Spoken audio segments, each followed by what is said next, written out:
You alone bring peace, calm, and safety. Father, we thank you in advance, for you are our only refuge. We ask this through Christ, your Son, who lives and reigns with you and the Holy Spirit, one God, forever and ever. Amen. Together we say the Lord's Prayer.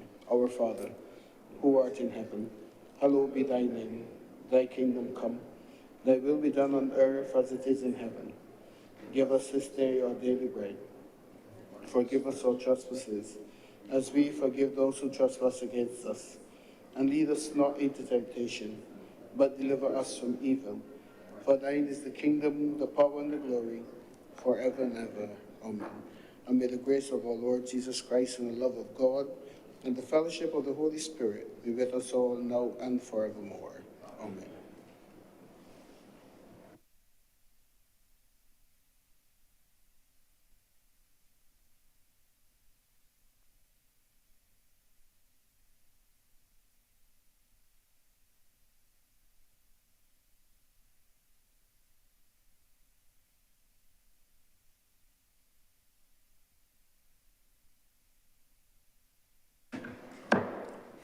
The sitting is in session.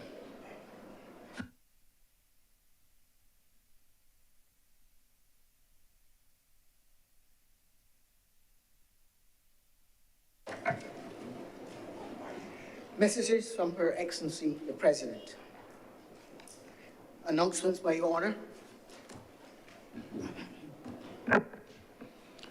First of all, we have excuses for absence from Senator Chad Blackman, who is overseas on assignment, and Senator Walcott, who is ill.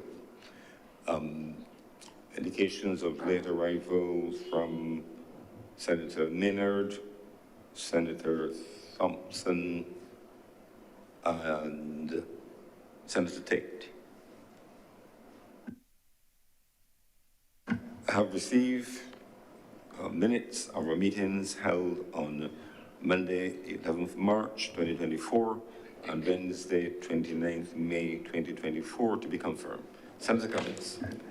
Mr. President, I beg to move the confirmation of the minutes of our meetings held on Monday, 11th March 2024, and Wednesday, 29th March, also 2024.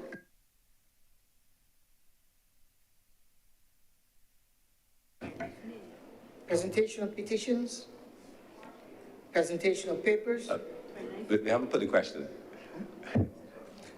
The question is that the minutes of our meetings held on 11th March 2024 and 29th May 2024 be confirmed. Those in favor, please say aye. Aye. Those against, please say no. The things the ayes have it, those minutes stand confirmed.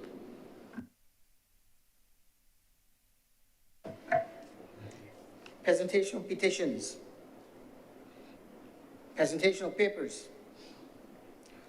Reports from select committees. Senator Nichols.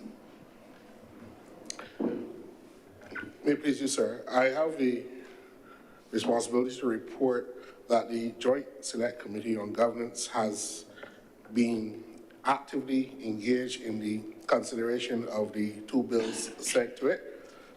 On the last occasion we met, we were able to conclude the review of all the public submissions that were sent to us, which we received in writing and also by way of the electronic platform, where we interfaced with a number of members of the public at large on this. We also had a meeting with with an officer from the Office of the Chief Parliamentary Counsel to put together recommendations for amendments, and we have concluded that process. However, we are not yet completed. We have submitted the comments to the parent ministry, and the final report is being compiled at this stage. So we will now require a further time to sit and leave from the Senate to do so in order to conclude that business.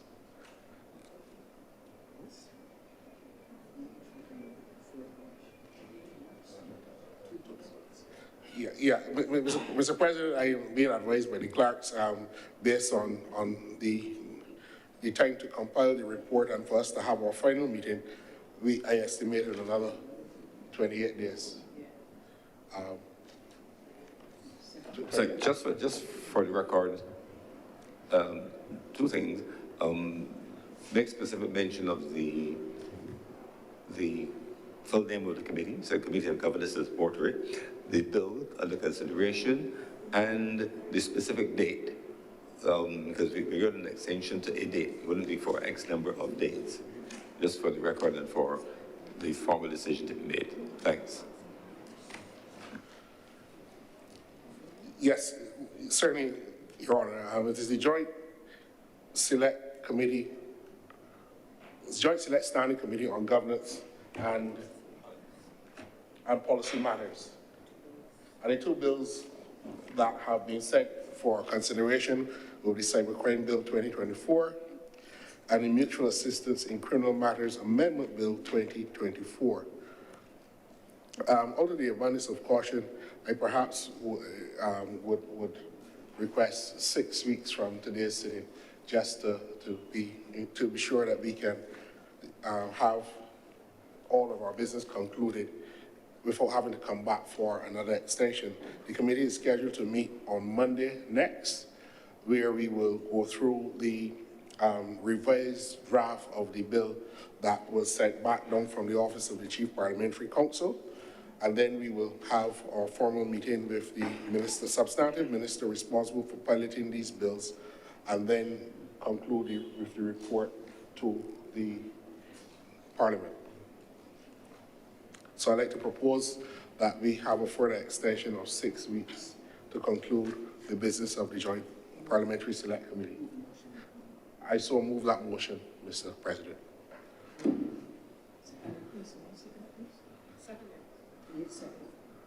Is there a seconder?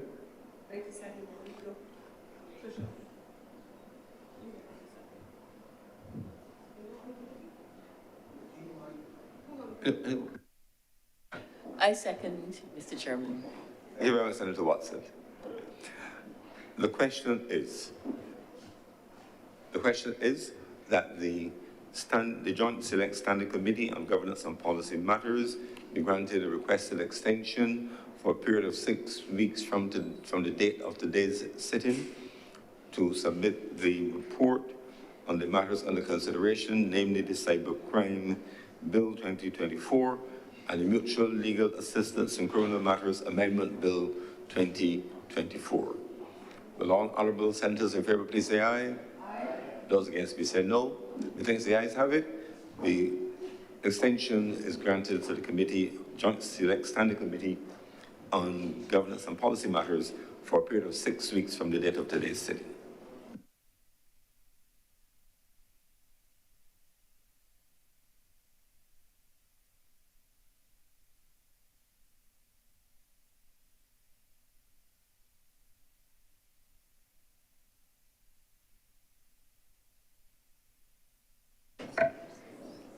Questions to ministers. Request for leave to move the adjournment of the Senate on matters of urgent public importance. Statements by ministers or parliamentary secretaries. Personal explanations. Motions relating to the business or sitting of the Senate moved by a minister. Senator Cummings. Mr. President, I'd like to move the suspension of Articles 45.2, standing orders for 45.2 for the remainder of today's sitting. The question is that Standing Order 45.2 be suspended for the remainder of today's sitting. Will all honorable senators in favor please say aye? Aye. Those against please say no. The next ayes have it. Standing Order 45.2 is therefore suspended for the remainder of the sitting.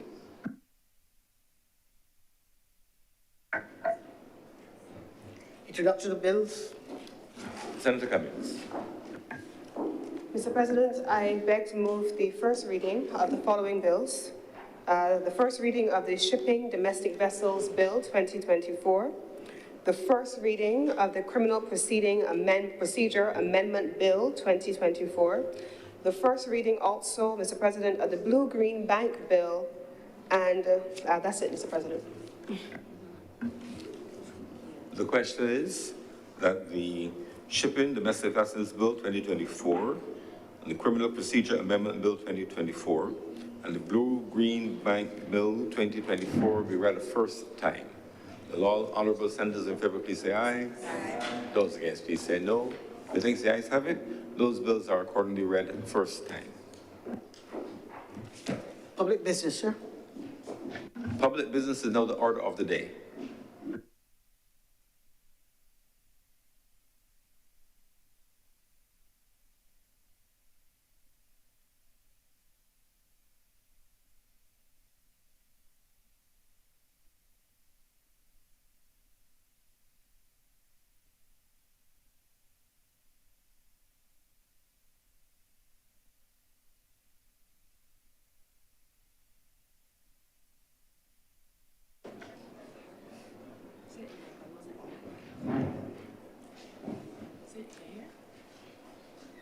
Order number 7, sir.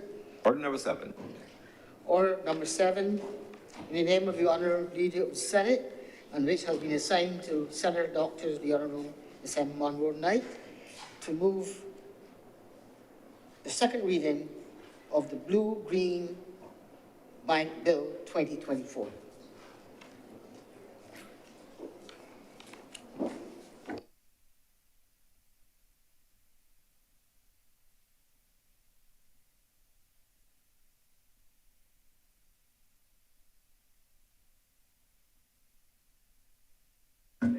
Senator Dr. Monroe Knight.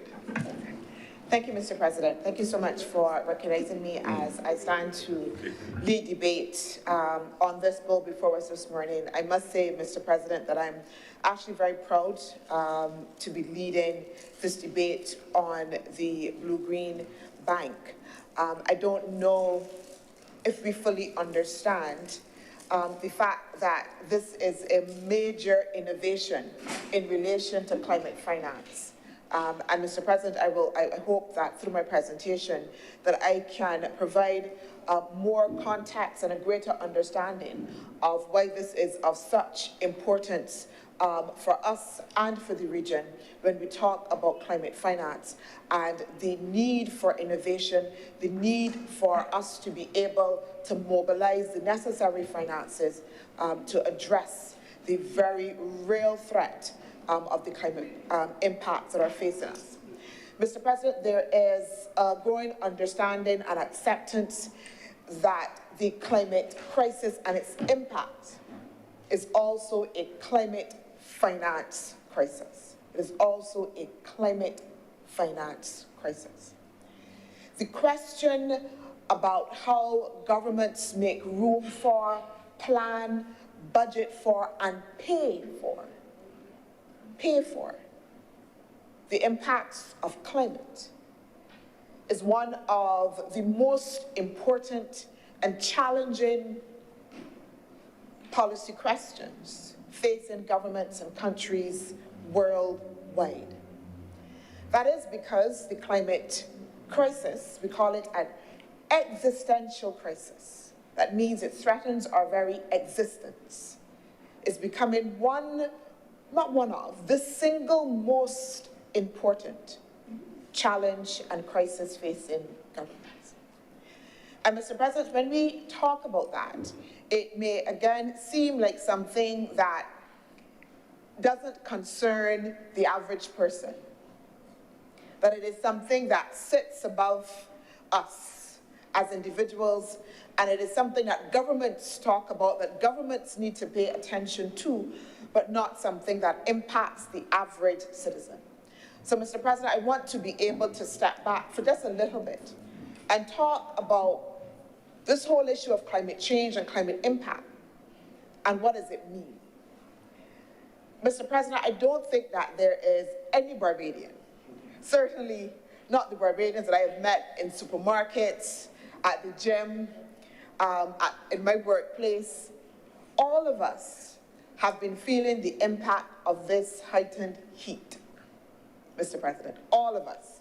And Mr. President, I want to say that I am one of those persons that I sweat all the time. I sweat from my head, a little bit of heat, and I speak sweating. So you can imagine in this environment, how I am suffering. But I think all of us have been commenting on the fact that certainly for this year, we have seen an increase in the heat, in the temperatures. In fact, the analysis that has been done over the period 1984 to 2024, a 36-year period, suggests that May 2024 has been one of the hottest, has been the hottest month recorded over that 36-year period. And that also as well coincides with global averages as well when we look at temperature rises. This year, May 2024, over a 36-year period. Mr. President, that is climate change. And while in Barbados, no one has died from heat stroke, just last week we were learning that well, somebody says let's wait until Kadooment Day, but we cross our fingers and we will ensure, certainly as I wear the hat as Minister with responsibility for culture, as much as possible that we will ensure that there are sufficient measures to prevent that. But Mr. President, just last week we were learning that we had the death of over 1,000 persons that were traveling on their annual pilgrimage to the Mecca. 1,000 persons. In India, people have also died of heat stroke. Right across the US, we're being told that 200 million persons are at threat because of the rising temperatures. Schools are closing and allowing children to go home, again, because of rising temperatures. And even if we in Barbados believe that we can deal with the rising temperatures, I hope that we recognize that there are also other knock-on effects. Because what do? We go out, we purchase fans, we buy air conditioners. What does that mean? It means then that we place more stress on the grid, yeah? Because we are pulling more electricity. But also as well, there's also a household cost as well as we try to make sure that we are as cool as possible, Mr. President. But outside of the heat, Mr. President, right now the farming, the agricultural sector is under a drought warning for the period from January to May. And I have been told, and even though I am still grappling with it, that outside of that drought warning, there's also a hydrological warning as well, which will stay until the end of June, Mr. President. In Mexico and in the US, there are suggestions that very soon we will have a water conflict because over an 80-year treaty between the two, they share water. And unfortunately, because of the drought that is happening, Mexico has not been able to deliver the water that it has promised, and that is creating conflict. And globally as well, we're noting that water is going to become the new commodity for countries to be able to trade. Mr. President, who pays and how do countries mobilize the finance to deal with these issues? How do we mobilize the finance to ensure that the Barbados Water Authority can address the issue of non-revenue water loss, to be able to repair the burst mains, Mr. President, so that we don't lose the precious resource that we need? Mr. President, how do we make sure that we have a resilient housing stock? Who pays for that, Mr. President? Who pays to ensure that, as we have been told, that we are going to have a more intense hurricane season this year? How do we make sure that our island is secure, that homes are secure, businesses are secure, Mr. President? Records and cultural assets are secure. Who pays for that? If you listen to the international narrative, Mr. President, they would suggest that countries like ours, who contribute 0.01% of greenhouse gas emissions that are fueling the climate change, 0.01% is what countries like ours contribute. They would suggest to us that we need to mobilize resources from domestic resources. That is the narrative at play. I participate, as do others in this honorable chamber, in climate negotiations. And that is what they say to us. There was an independent expert group that was established to look at climate finance. And that independent finance group suggested that one of the first measures that countries need to be able to undertake is to mobilize domestic finance. That report, Mr. President, actually went on to say that for developing countries, that there is potential room for taxation.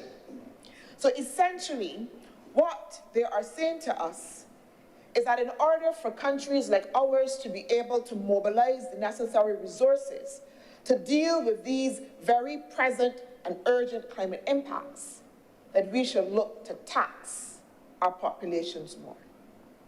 That is what they are suggesting. Mobilize your resources, tax your populations in order to deal with the issues of housing, of health, of education, of infrastructure, of water. Mobilize private finance is what they say to us. First, mobilize your private finance resources. Mr. President, I don't think that, some will debate it, but I believe that generally we understand that we still have a developing private finance private sector, who is sometimes very adverse to risky investments. And again, all of the analysis, globally as well as in the region, indicates that the private sector is not flocking to put money into addressing and helping countries to address climate impacts. Because one, for the most part, if you're looking at the issue of mitigation, mitigation is long-term. And also as well, it requires a heavy and intensive amounts of revenue in order to be able to address. Mr. President, there was a report in 2023. It was called Beyond Finance, and it was looking at this issue of the provision of climate finance, particularly for the Global South. And what it showed, Mr. President, is that yes, there is finance that is mobilized, but where is it going? 75% of climate finance that is mobilized is going to the north, to the countries that are the biggest emitters. Finance is going to the north. Moreover, the finance is not only going to the north, it is staying. So that when capital is mobilized from those very same countries, it is staying where it is mobilized in the north. Because again, why? Countries like ours, because we are small, we just don't have the scale in order to be able to attract big private capital to invest.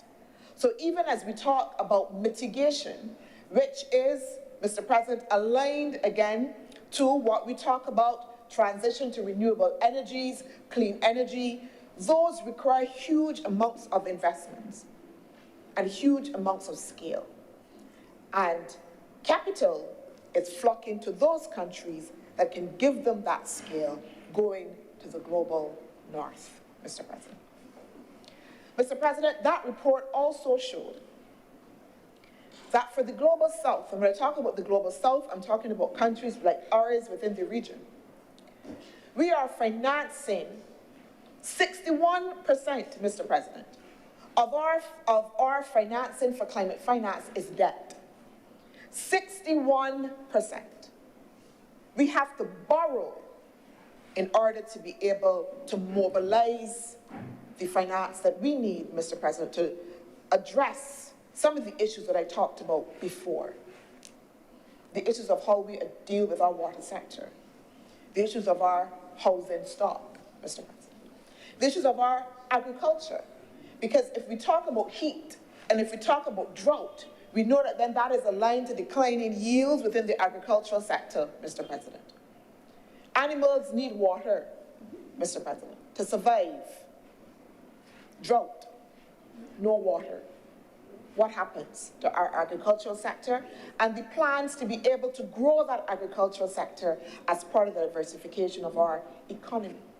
So that all of these things are interlinked, and the question of who pays and how countries mobilize the necessary resources.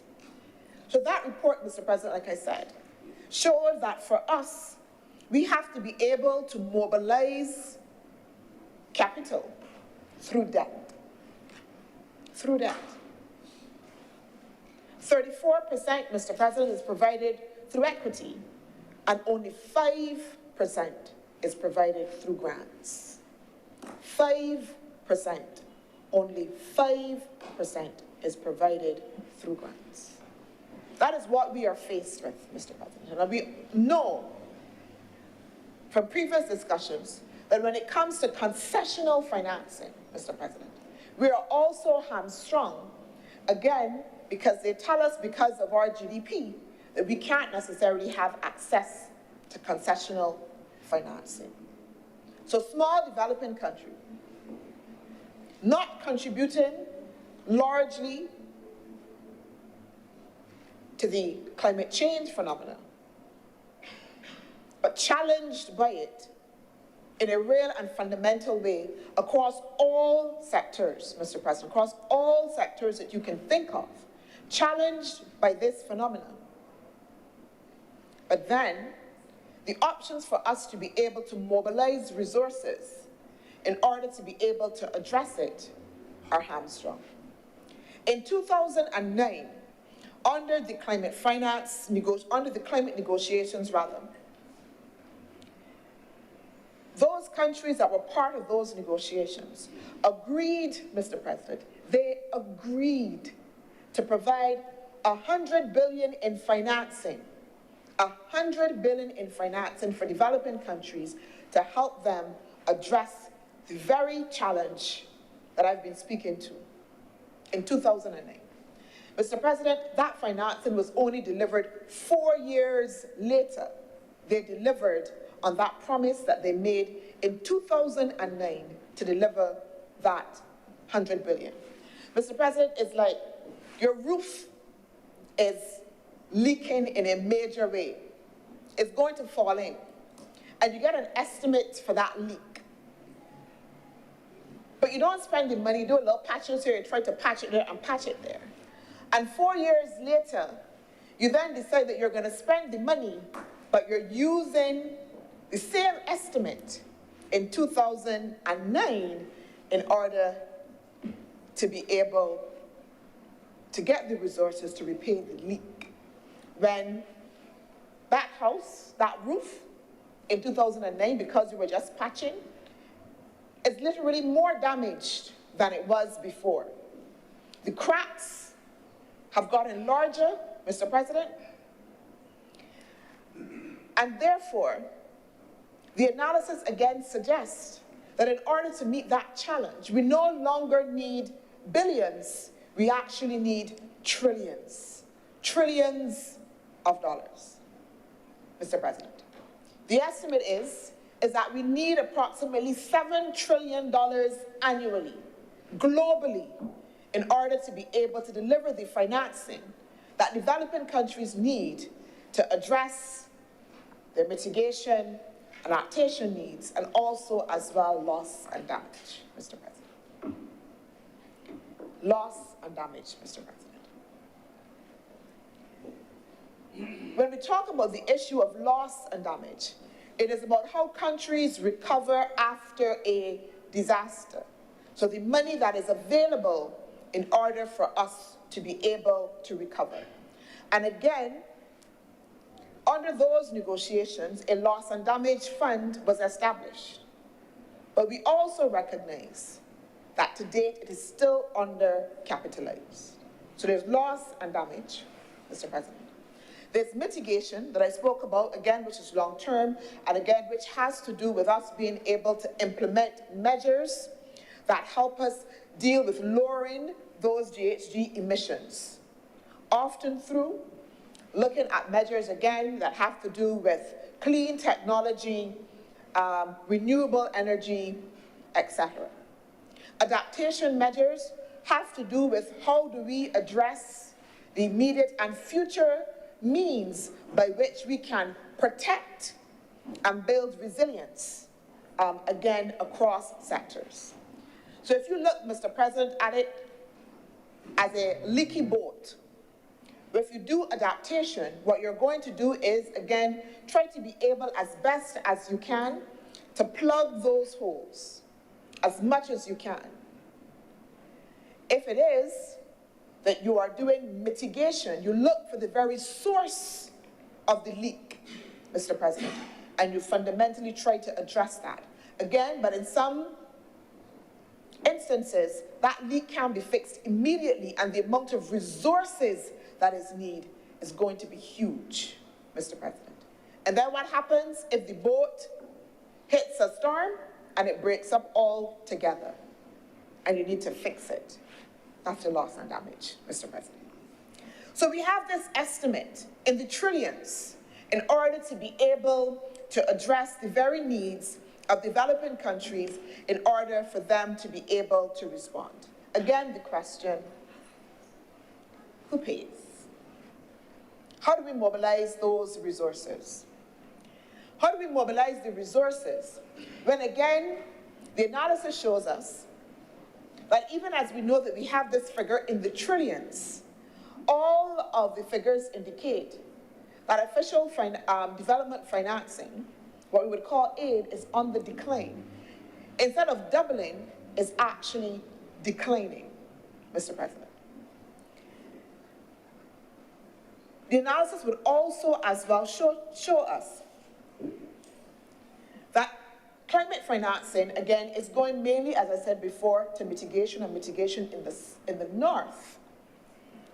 While for many of us, the high need is really for adaptation finance. The application of climate-smart technologies that former Senator Dr. Telston Brathwaite would speak very much about. How do we apply climate-smart measures, again, as an adaptation for the agricultural sector, in order as well for us to be able to adapt? Who pays? Can't tax. We're not supposed to borrow, Mr. President. Can't get concessional finance.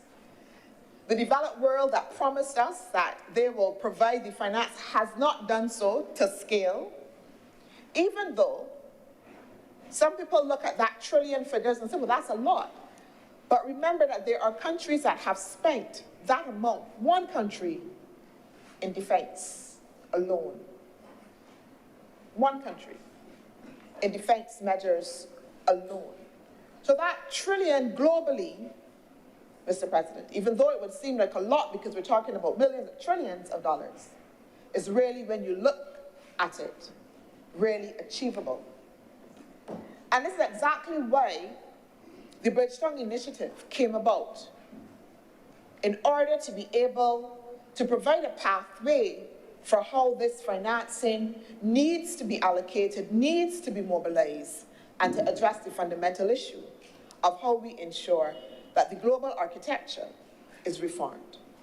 And Mr. President, again, one of the reasons why I say that I was proud when I began to be able to lead off this debate is because the only way for us, again, as a small country, to address this issue of how do we mobilize finances, how do we make sure that we have the adequate resources, is that we must innovate. Mr. President, we must innovate. Barbados, Mr. President, if you look at the recently, I don't even think it has been released as yet, the 2024 Sustainable Development Report, Barbados is number one. Barbados is number one on the multilateralism index. We are leading the world. This little country is leading the world in multilateralism as we provide leadership for how we will achieve the UN goals. This little country, Barbados. And it is primarily because we have given to the world, again, innovations in how we will mobilize finance. Mr. President, we would have learned already here that Barbados was one of the first countries to issue natural disaster clauses in its financing mechanisms. We would have debated and passed the Debt for Nature swap here in Barbados. The government is looking at climate swaps, Mr. President. And now we have the Blue-Green Bank, another plank of innovation in helping us to be able to mobilize the resources that are necessary in order to address, as I said before, the existential threat of climate. Because it is important for us, given all that we have learned about what is happening within the climate finance arena, to make sure that as a country, because we understand the fight that we are in, that we cannot just depend on the promises of the international community, but that we must create pathways of our own in order to be able to finance and to protect, Mr. President, our populations. Mr. President, I don't know, again, if we realize how fundamental this issue is. In Panama, people have had to be removed this year, from one of the small islands from Panama because of high sea level rises. Whole island, people have had to be removed, Mr. President. The danger of becoming climate refugees. Imagine, Mr. President, that we have a Category 4, Category 3 hurricane in Barbados in our current condition and the impact. And again, Mr. President, how do we rebuild? Who pays? How do we mobilize the resources? And the Blue-Green Bank is one of those mechanisms that the government is engineering in order for us to be able to mobilize the necessary capital. And Mr. President, I want to say that it is not just Barbados, we are innovating, but globally, countries are looking at various ways in order to be able to innovate and to mobilize this capital. Developed countries, Mr. President, across Europe in particular, are introducing carbon taxes. There is discussions, Mr. President, about a shipping tax to be able to tax, again, those large cargo ships that give off a lot of emissions. But, Mr. President, guess what? Even though there is emerging consensus around that, what they are saying is not for the money to be shared to help us to be able to adapt and mitigate. They want to keep the money because they are saying it is important for them to clean up their act again. So they pollute, but then they also win, Mr. President. There's the development of carbon markets, Mr. President. Green bonds. So a whole number of instruments we see globally as people try to make sure that they can crowd in the necessary finance in order to be able to make sure that we can meet that figure, be able to address the need for the climate finance that is ever so urgent. So that we face, Mr. President, a different kind of environment that we had before. And therefore, that different kind of environment requires that we need to be able to have different ways of how we are able to tackle it. And I understand that for some, dealing with innovation and dealing with new ways of mobilizing capital can seem, it's different, can seem challenging. When we are faced with the difference and the unknown, we can tend, Mr. President, to want to be able to retract. But, Mr. President, this government believes strongly that one of the critical planks that we have to be able to employ, as I said before, is innovation. It is innovation. The Blue-Green Bank, and Mr. President, it is intended to help us do a number of things. It is intended to help us mobilize the climate finance from different resources. So it's intended to be able to help us to crowd in finance from international development partners as well, corporations, Mr. President, large investors, under an umbrella that is also intended to be transparent, because you would know again from the bill before us that is intended to operate again with minimal government interference, Mr. President. I want to say that, minimal government interference. It will be governed by a board of directors, and yes, the government will be able to appoint some of those directors, but those directors will operate independently. If we will look, Mr. President, at the bill, at Section 7 and Section 8, we will know that the bill sets specific parameters, again, in terms of the operations of the bank, in terms of how it can lend. It actually sets thresholds in terms of its risk profile, Mr. President, in order to make sure that the Blue-Green Bank functions, one, again, transparency, but also as well doesn't put us at risk, again, in terms of the larger debt profile. I also want to make it clear, Mr. President, that when it came to financing of this bank, we were able to attract, first of all, financing from the Green Climate Fund to develop the concept note and the parameters for the Blue-Green Bank through technical assistance, a technical assistance grant, meaning the government did not put any money as we sought to build out the framework for how the Blue-Green Bank would operate. Mr. President, part of the financing for the bank is $15 million from the government. But again, that $15 million is not new debt.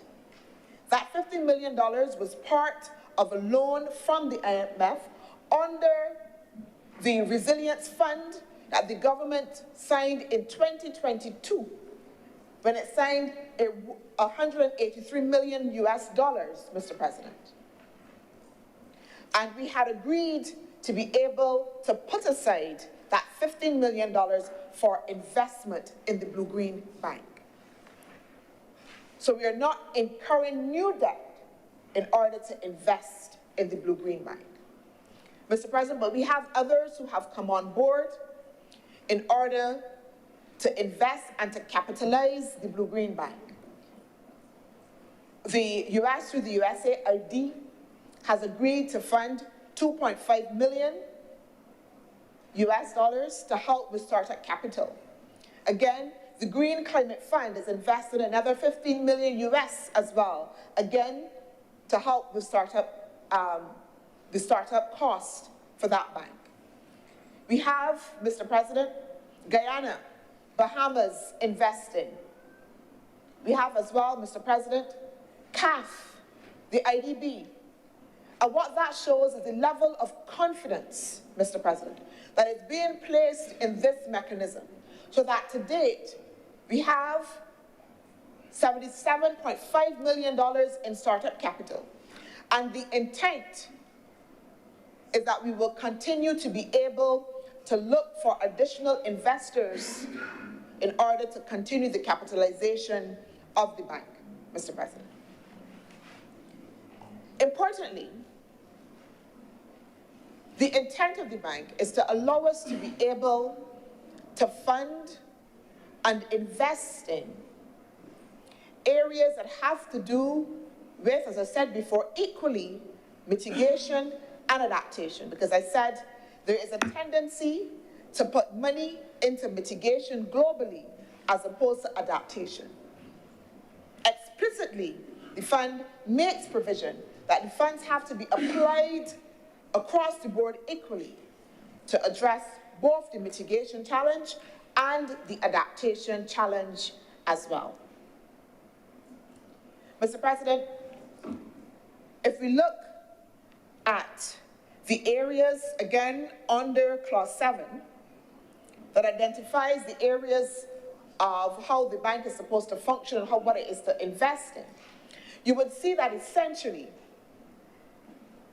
it is to allow us, Mr. President, to address those very things that I started asking about: who pays and how do we pay and how do we mobilize the capital. The investments, the money put into the Blue-Green Bank will help us, and I say us, Mr. President, not the government, but society, be able to address, again, building that resilient housing stock, addressing infrastructure challenges, those very burst mains that I talked about from the Barbados Water Authority, and making sure that those mains that are 130 years old, that unfortunately, Mr. President, still we're using today. And every day, Mr. President, unfortunately, I wake up again to an alert of another burst main, Mr. President. Pains the heart. But again, that is a cost for a heavily subsidized Barbados Water Authority. A heavily subsidized Barbados Water Authority, and therefore, as well, is not in a position to be able to garner its own finance. So the government needs to be able to continue to finance it. So we're establishing a mechanism that would be able to crowd in that finance. And most importantly, not just crowd in the finance, but be able to lower the cost of the finance by leveraging all of the players within the international market in order to be able to do that, because that's an important part of the equation. One of the challenges that we face is the high cost, Mr. President, the high cost of the finance. And the Blue-Green Bank provides us with a way that we can be able to bring down that cost of finance. And it is intended that some of the resources that will be applied, Mr. President, will be applied through grants, Mr. President. Grants for projects that are intended to help women, intended to help households, Mr. President, as we transition from our diesel cars to our electric cars, Mr. President. Again, as we would have heard the Minister of Finance talk about, being able to support the taximen and the ZR drivers who also want to be able to transition. And now having a tool, the bank, that can help us to be able, again, to leverage that finance, crowding that finance, bringing that finance, that would help us now to be able to invest in some of those real things. The investment that is needed in making sure that we get our program, again, Mr. President, for making sure that we can provide low-cost, resilient housing as an essential pillar for empowerment, because the things go together and they should not be seen as separate. One of the things with the issue and our challenge of climate, the climate challenge, the climate crisis, is that it is also as well tied up in terms of how we deal with and address all of those measures that are housed under the Sustainable Development Goals. Education, health, sustainable cities, Mr. President. Simple everyday things like making sure that we have good drainage, so that again, when we have those floods, that we can let the water run off. Mr. President, all of those things cost. And with an environment in which we are constrained about how we can mobilize those finances, the government is using this instrument as a way for us, like I said before, to be able to signal, one, again, to that global financial architecture, to those development partners, but also as well to persons involved in philanthropy. Because we want also as well to attract philanthropic money, Mr. President. Persons out there who are willing to give, and to give to the cause of addressing the climate crisis, so that again we have a transparent instrument that would allow us to be able to do so. Mr. President, finally, one of the other elements of this bank that I want to be able to focus on as well is that while the bank will not provide for it, will not operate, Mr. President, like a normal retail bank that you would see on Broad Street, it will not operate in the same way as a CIBC, as a Scotia Bank. It is intended, as I keep saying, to be able to crowd in large amounts of capital, particularly whether it is from other governments, development partners, corporations, and the like. What it does provide for is that as we prioritize as a government those areas that have to do with allowing us, again, to be able to address the most pressing issues, that it does allow for us to be able to finance those projects and programs, Mr. President, that unfortunately, without being able to tax and being able to get concessional financing, we would have found it hard to be able to finance them. We can now house those under this instrument. And again, a transparent instrument that will provide for, again, an analysis of whether the project will deliver, and then, Mr. President, allowing as well for that financing, again, to be provided.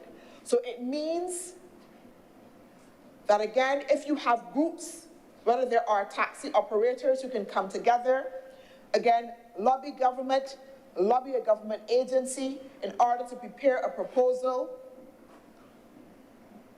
that they have the opportunity, Mr. President, to be able to have an opportunity to be financed under this banking mechanism. So that, again, even though it does not function like a retail bank, the opportunities for it to be able to benefit Barbadians, Mr. President, is very real in its operations. And that, Mr. President, is something that I want to ensure that we fully understand. Mr. President, as I close, and as I commend this bill to this honorable chamber, I want to be able, again, to reiterate that point that I made at the beginning, is that as government is constrained, and as we look for new mechanisms, we cannot run from the fact that we will have to do things that are different. We will have to do things that perhaps we don't always recognize. But that search is not singularly us. It is happening throughout the globe. But what we are fashioning here under this Blue-Green Bank is a mechanism that works for us. It is a mechanism that allows us not to be just at the mercy of the promises of the international financial architecture, of the promises of aid, of the promises of those countries that said that they will deliver, and the history shows that they will under-deliver. But again, this provides a mechanism not only for us in Barbados, but to benefit right across the region in order for us to protect our own. Mr. President, I'm obliged, and I beg that this bill be read a second time.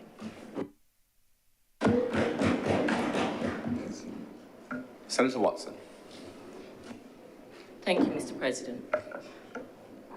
Mr. President, my first remarks today are of a housekeeping nature.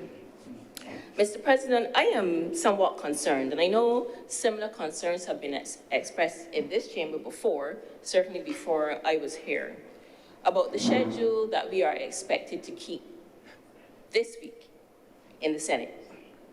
We are going to meet twice this week, Mr. President, and we are expected to debate several bills, at least 4 of them, that will have a significant impact on Barbadians. And we received notice of 3 business days, just 3. And people may say, no, that's, when you really look at it, it's a week, but I think we should be allowed to have a life outside of the Senate. And so 3 business days to contemplate and prepare to debate complex new legislation dealing with the formation, funding, operation of a new banking institution. It's not a meeting turn. It's a banking institution, Mr. President. Regulation, registration of small vessels on water sports, devices, regulation of maritime, that's on the order paper, Mr. President. Water sports crafts, so activities important to our main sector and that go to livelihoods of Barbadians, day-to-day activities. The Child Justice Bill, Mr. President, and legislation that is aimed at implementing judge-alone trials that will have a fundamental impact on our criminal justice system. It looks like a small bill, but it has huge import, Mr. President. And I tallied the pages because I wanted to understand. If I was doing this for a client, I would look at the time spending and I would bill for it. And 400 pages, 3 business days. Fundamentally important legislation. We're not going to belittle the legislation. I think it's important. Each one of them, I think we have to pay close attention to. And it doesn't end there. These bills contain, some of them, consequential amendments to key pieces of legislation in this country and cross-refer to other laws. So, for example, the bill that we're debating now, the Barbados Blue-Green Bank, cross-refers to the Central Bank Act, Financial Institutions Act, Financial Services Commission Act, and then it cross-refers to legislation that are referred to in those acts, Mr. President. And so if we did this right, we would have to be looking at those acts as well.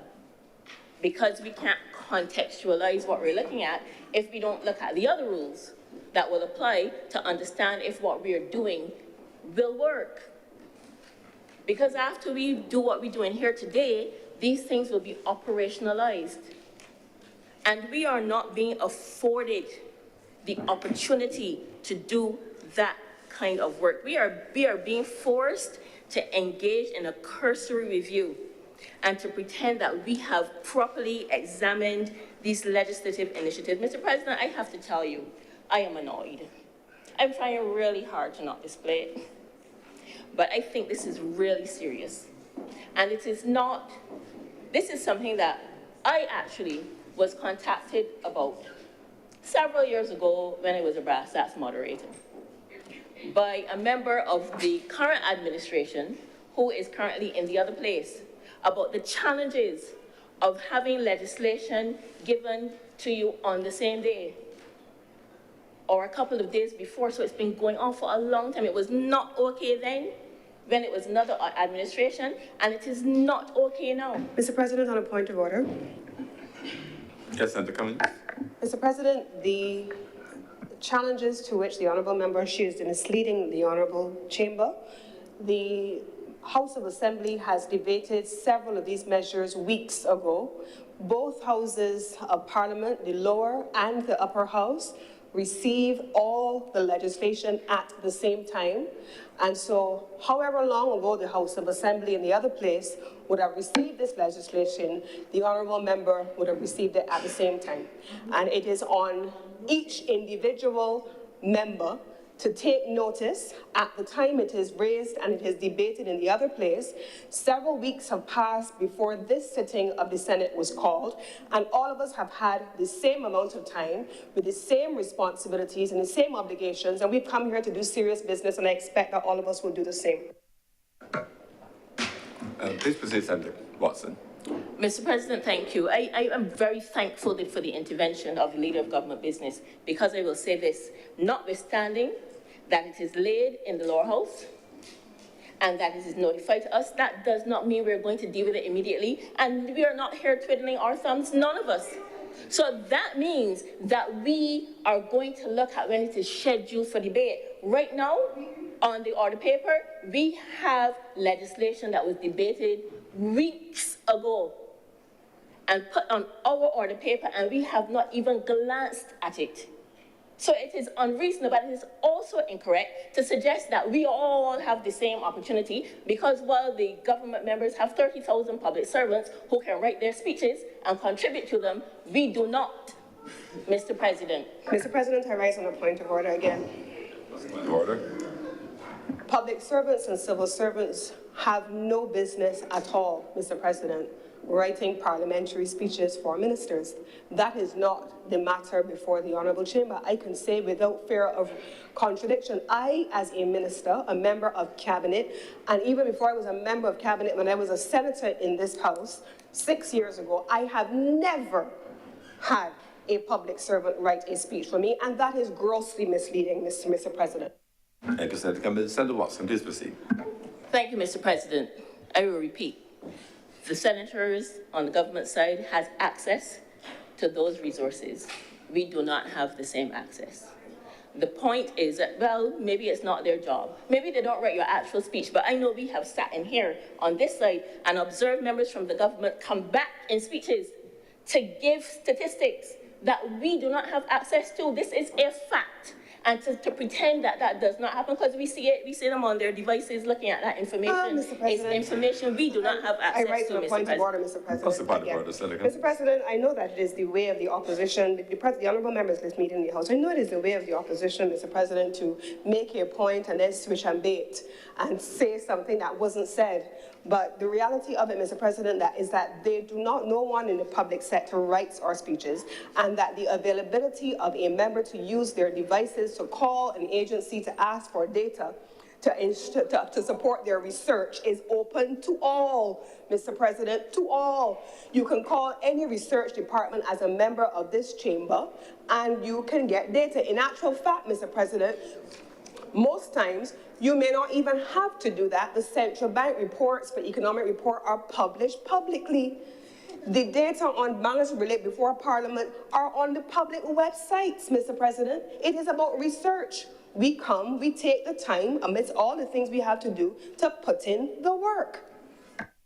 Thank you, Senator Campbell. Please proceed, Senator Watson. Mr. President, the honourable senator cannot at all be suggesting that the people on this side don't put in the work. We put in the work. We put in the work. And I will say this, Mr. President, the honourable member is deliberately misunderstanding me. And the honourable member must know that we do not have access to the resources that the people on the government side have. That is incorrect to say. That is misleading, Mr. President. But I will also say this, because I will go on. The fact of the matter is, we do not get the opportunity that we should to deal with these serious matters. And we're talking about a blue-green bank that the government referred to in its 2018 manifesto. So they knew that they were planning for it for 6 years. And we get a couple of weeks to look at it and talk about it. And it cross-refers so much legislation, important, complicated legislation, Mr. President. They can laugh, but it is not funny, because we are here to do the people's business. And this is a gloss over of the people's business. It is not funny at all. It's not funny to me. When we look at the Criminal Procedure Amendment Bill that I was notified last night we will be debating today, when I expected to debate it on Friday, and I know the honourable member would say that I suggested that. What I suggested is that we switch around the agenda. But here's the other thing that happens to us. We have a notification of an order paper, and then we come in here to find out what we're debating. Many days. So we do not even, in fact, the first time that I have gotten an email that could say, you can expect to debate this, and that has changed today. That is not a courtesy to write me in the evening before to say we are changing what was notified to us. That is not the discussion. The discussion is, why are we meeting 2 days this week? Why do we have a notice that says Blue-Green Bank, and the Child Justice Bill that we were to have debated 2 weeks ago is second? So all the preparatory work that we would have done for that, we will have to back burner and come and prepare at short notice other remarks in the Senate. let me be clear about what my suggestion was. And so we have these issues every time. We have to come in here on the morning of the debate to find out what we are debating. It is not reasonable. It's not reasonable for any administration. I don't actually care which administration it is. We can do better, and we must. And while we may say we're going to meet on a Wednesday, we don't know that we're going to meet on every Wednesday. Nobody is sitting down on this side twiddling their thumbs, Mr. President. And it is unfortunate that it continues, because I certainly expected that this administration would do differently. So we come in, we hear the standing order that requires time to pass between the first and the second reading is suspended. It happens every time. So we get a bill and we debate it. We have the first reading, the second reading, the debate, and the third reading, Mr. President.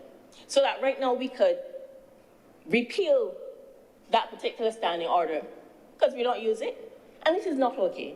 I am saying it is not okay, not just for me and for my colleagues who are the independent members, because apparently the government members are fine with it, but I'm saying it is not okay for the people who are expecting us to represent their interests. It's not just about passing the legislation and saying we have a busy legislative agenda. It is about making sure that the people are protected. When we look at the Criminal Procedure Amendment Bill, Mr. President, we are talking, it is a bill that actually appeals other bills. So what we are talking about, amends. So what we're talking about is a bill that refers to amendments to the Theft Act, Sexual Offences Act, Offences Against the Person Act, Evidence Act, Criminal Appeals Act, Mr. President. And in order for us to understand what the amendments are, we would have to go and look at those acts. I suspect only the lawyers would bother to do that. And we don't have the time to do it, because we're going to do a major legislative initiative today. It's important. And then we're going to come today to deal with legislation that is going to be a fundamental change to our criminal justice landscape. It is not to be scoffed at. Grinning and making jokes about it is annoying to me, because the people... Mr. President, please, on a point of order. I want you rise. On a point of order. All of us come to this chamber, Mr. President. Sorry, on a point of order. The idea What's the point of order? The idea that was just mooted, that this side is scoffing and laughing, Mr. President, and somehow, therefore, not taking the issue seriously, Mr. President, is extremely insulting to all of us on this side, who also take this work and the work of the chamber extremely seriously, Mr. President. So to give the impression, and to have the impression given publicly, that there is in this chamber on this side some level of levity in relation to us handling the seriousness, Mr. President, is an injustice to the chamber, and certainly to this side, Mr. President, and which we know from here is not the case. It is not the case, Mr. President. Thank you, Senator Dr. Morvan. Proceed, Senator Watt. Mr. President, thank you. In response to that, I will say good, because then that means that we will see a different way of operating when it comes to debating bills in the Senate. That is what I'm saying. Anybody getting offended about it is not the response. And this is something that we have heard outside and inside of the chamber. It is serious, Mr. President. I think it is disrespectful of the work that we are asked to do. And what we are being asked to do is actually not possible, and it is egregious for the government, and by that I mean the government of Barbados as a governance entity, to function in this way. It is not okay. And we are not keeping faith with the people of Barbados if we remain silent on the issue. And it is a long-standing issue, and the government is able to fix it, Mr. President. That is what I'm asking for. I am asking for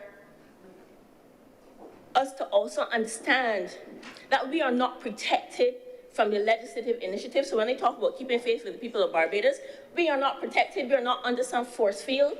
We are talking about legislation that oftentimes criminalizes activity that we in here engage in. And we don't even get an opportunity to consider that. So it will affect the big boys, the ones in the middle, and the ones in I won't say bottom, all of the others, Mr. President. This is serious. And a lot of the time what happens is that the legislation rushes through, you have a cursory debate, and then months later somebody says, oops, well, I didn't know that that was part of the law. It seems sometimes that even government members say, well, child, I didn't even realize that was happening. And we have to do better than that, Mr. President. And I'm appealing to you, Mr. President, because your word is law in this chamber. And I think we have an opportunity to confront the issue and do something different for the sake of our country, especially in a situation where we do have a jam-packed legislative initiative agenda. I don't think that that's a bad thing, because the government is pushing ahead with its work. But that means that we have to be vigilant, extra vigilant, because there's so much that is passing by us that affects Barbadians in their daily lives, Mr. President. I'm going to move on, but I'm asking you, please, Mr. President, to let this chamber have an eye to this issue and address this issue. We cannot go on like this. Mr. President, the Blue-Green Bank bill. We know that this law is going to pass because, well, the government has the numbers. And it doesn't seem as though they have a choice. It doesn't actually seem as though the members on the government side can oppose anything that the government does. So they will wax eloquently, and we heard it already. They're going to be the usual talking points. We're going to hear certain phrases and words: resilience, sustainability, climate change. Thank heavens we can have access to loans and financing. We have a global presence, thankfully. We have the Prime Minister, hallelujah. But, Mr. President, we also are talking about an initiative that is going to have a serious impact on the people of Barbados. Positive, I agree, and I'm going to say this so that the members on the government side understand very clearly. I will vote in favor of the Blue-Green Bank Act bill because it is important, it is developmental, and it can be used for good. And that is what I want to talk about in here today. Not good that is cloaked in buzzwords, but practical and policy initiatives that can redound directly to the benefit of the people of Barbados. Mr. President, so I will say, when we get past the flowery speeches that we've heard for 6 years now, where's the beef? Barbadians are going to say, what is in it for me? And that is the question that we have to answer here today. And Mr. President, we've been here before. I've already said that this is essentially a development bank. It's going to have a particular focus. But its focus is what we think we need to do to transform our economy and to protect our country for purposes of sustainability, food security, resilience, national security, addressing the impacts of climate change. So yes, it is important that we have a bank that is going to look after our interests in this way. And even though it is cloaked in climate policy, this new initiative, we have been here before with a development bank. And Barbadians of a certain age and above will know what way went that development bank. We know the stories are legend. People who are connected and included access funds. The recovery was lacking. The bank closed. Barbadians left holding the bag. So we absolutely don't want to see that. There are a lot of provisions in here that would suggest it can't happen, but I dare say that was the situation before. So what we want to know is what directly will be the benefits that we will see in our day-to-day lives as a people, Mr. President. And when I look at that element of what is the benefit, I want to refer to a more recent example. It's not a development bank, but it's a bank, an organization, an SOE, and a project that exists in this realm, renewable energy and energy efficiency. And I'm talking about the SMART Fund, administered by the Enterprise Growth Fund Limited. I'm not sure which number fund we're in, but I'm going to talk about number 1. The members on the other side will probably get excited because that occurred under the Democratic Labour Party. That's not the issue. The issue is what happened with the fund, because we're looking at who will benefit from the fund. And I'm using it as an example to say we cannot that way go. Again, let us talk about that fund. That fund had particular parameters for accessing loans, concessional, or grants. It's a fund that was capitalized with 20 million Barbados dollars from the Inter-American Development Bank. And we're talking about Enterprise Growth Fund. It's not a fly-by-night organization. It is a statutory corporation that has a good reputation, solid. It has stood the test of time. It's doing its work. And the rules included targeting small and medium enterprises, as well as the residential sector. And the key eligibility criteria for accessing that fund was that applicants must demonstrate that the company is not in a financial position to fund the technical assistance from its own resources, not in a financial position. Mr. President, I want to talk about some of the beneficiaries of the technical assistance grant, not a loan, the grant. Bico Limited, Caribbean LED Lighting, Carter's & Co., Chickmont Food, Mr. President, Lens Tech, excellent business, Massey Stores, Unicomer Barbados Limited, we know them as Courts, but it's not a local company. Those are the small and medium businesses that got a grant, Mr. President. So when we talk about who will benefit, we have to ensure that when we set criteria, we stick to that criteria. Mr. President, that is, when I look at that list, it makes me smile. Because maybe there are some residences on the list that I see, but all of them, there's only one I can see here that on the list that I'm looking at that it seems to be an individual. They're all businesses. Some of them are small businesses. And what was that applied to? In some instances, they were to buy commodities to resell. And there's no evidence that we benefited from any cost savings being passed on to Barbadians, Mr. President. So we're talking about direct benefits that we can feel as we live our lives in this country. So yes, we've been here. That is not controversial. My submission here, Mr. President, is that we as voters, taxpayers, nationals must understand where these kinds of initiatives will benefit us.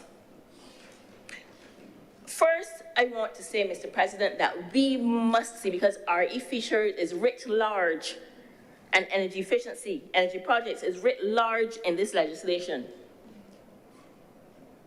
We must see that the levelized cost of energy remains affordable for Barbadians. We are not on that trajectory, Mr. President. We aren't.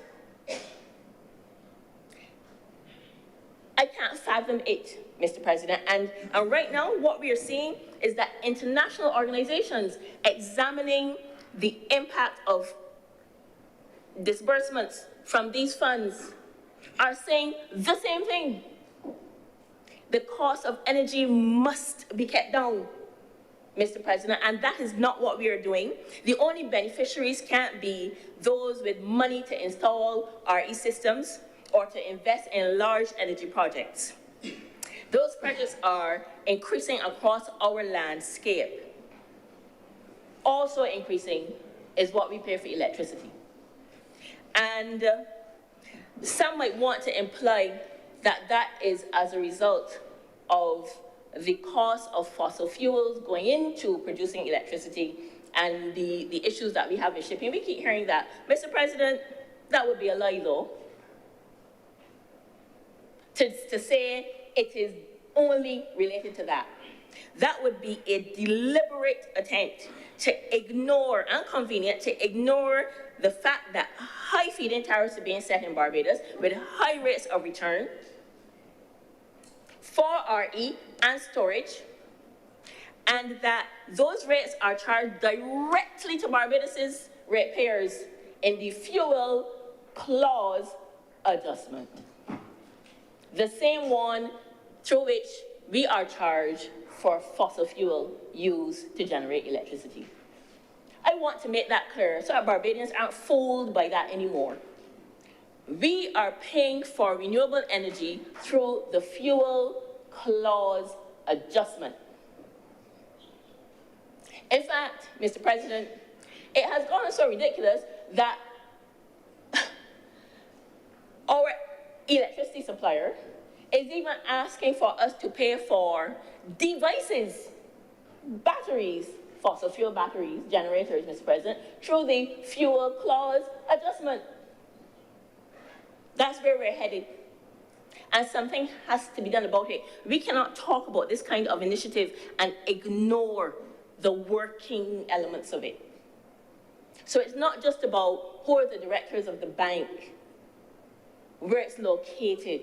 We have to make sure that when we give money to operators in our market, whether through grants or concessional loans, that we can see returns, Mr. President. The returns cannot only be for the business people, the shareholders, the people with money who don't concern themselves about if they can pay the electricity bill or if they can afford to go and buy food because the supermarket's electricity bills are high, because the cost of cooling is high, and that environment must be a climate-controlled environment, Mr. President. These are real things. And the minister talked about temperature increases. She said it made her head sweat, right? Bajans are sweating. Sometimes you walk in from outside and you can't believe how it feels. Sometimes when you walk outside, you can't believe how it feels. And so Bajans, for several purposes, including productivity, because we're talking about people at work, we must keep cool. We're going to want to keep cool. And that is fans, that's AC units for those who can afford them. More power, increasing your electricity bill. To just survive, that goes to our well-being, health and well-being. It goes to the cost of goods and services. Very importantly, because again, the minister referred to water and the importance of water. The electricity company's largest customer is the Barbados Water Authority, and their largest cost is the cost of electricity. So that means that if their cost continues to go up, we are going to bear the brunt of that. We will have no choice. So all of these things are linked, Mr. President. And we have to ensure that what we do as we engage in these initiatives, that the people can come along because they feel like it is about them, not just about brownie points or investors making money, and maybe we get some taxes. And I will say this in that regard, we are not compensated by license fees, Mr. President. License fees can't even cover regulation. So, and we've not looked at that as a matter of policy as far as I can see. I know, in a previous role, I have raised that with the government of Barbados, both the previous administration and this administration, and it does not appear to me as though it is being considered, but that's important, because you would normally say your license fee must cover the cost of government regulation. So we can't give them a pass and then we give them concessional financing and then we let them have high rates of return, Mr. President. Something has got to give in the interest of the people. Now, Mr. President, that issue of how we deal with who gets the money and what we get back in return.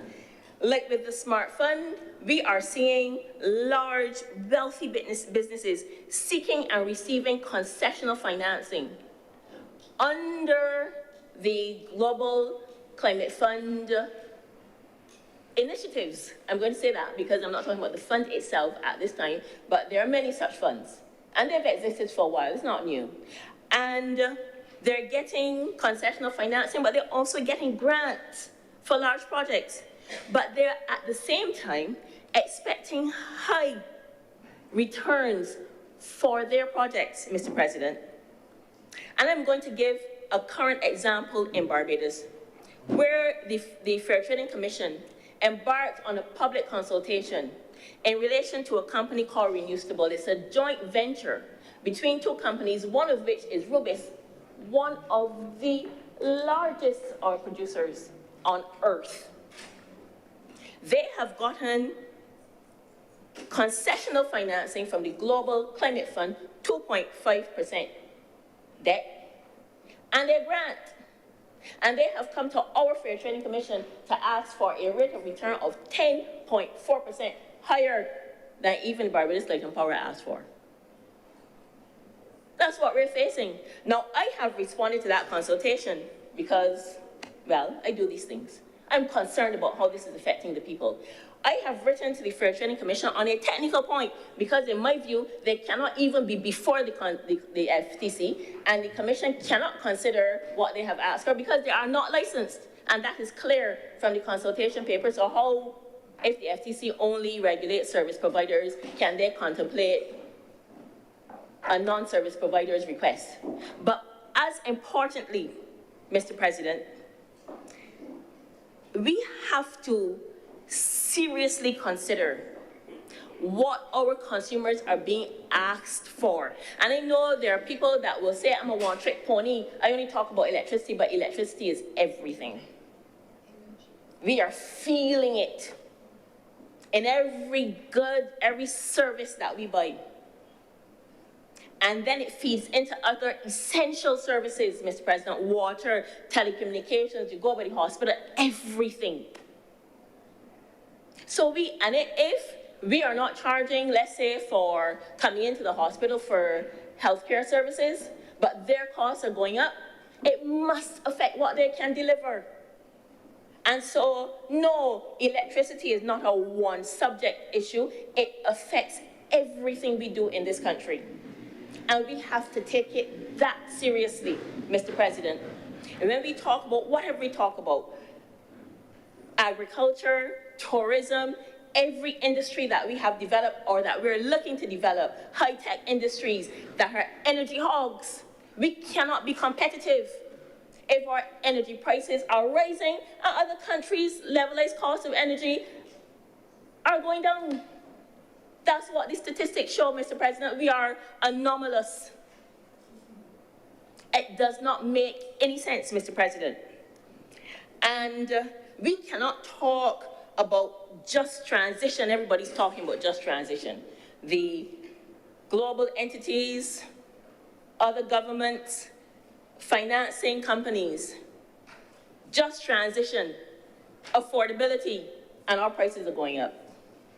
Just transition, and the average man cannot see where the justice is for them. Justice in two respects, the actual cost and the opportunity to engage with the process, because we are not right now facing in this country a regulator that likes to shut up the consumer. Nobody could tell me I am wrong. And we are facing a government that has actually passed legislation to say they will go around the regulatory process if it suits them. How can it be just?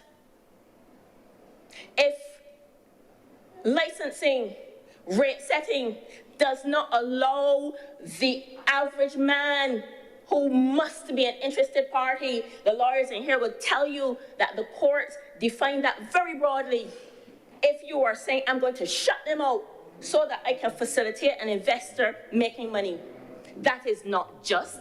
Justice requires inclusion, Mr. President, engagement, participation, and ability to have a say in your own business, and electricity is our business. If it was up to me, it would be our business for true. because we should own that business as a people, but that is a debate that will occur at another time because we have to come in here about that issue. Mr. President, in addition to that then, we're talking about, can we afford to pay for this transition as regular folk? Can we afford to live, given the cost of living and the impacts of electricity on that? And can we participate in our process and anything that results, any action of the government that results in a no to any of those questions means that we are paying lip service to the idea of a just transition. The just transition cannot only be for the political class and capital, Mr. President.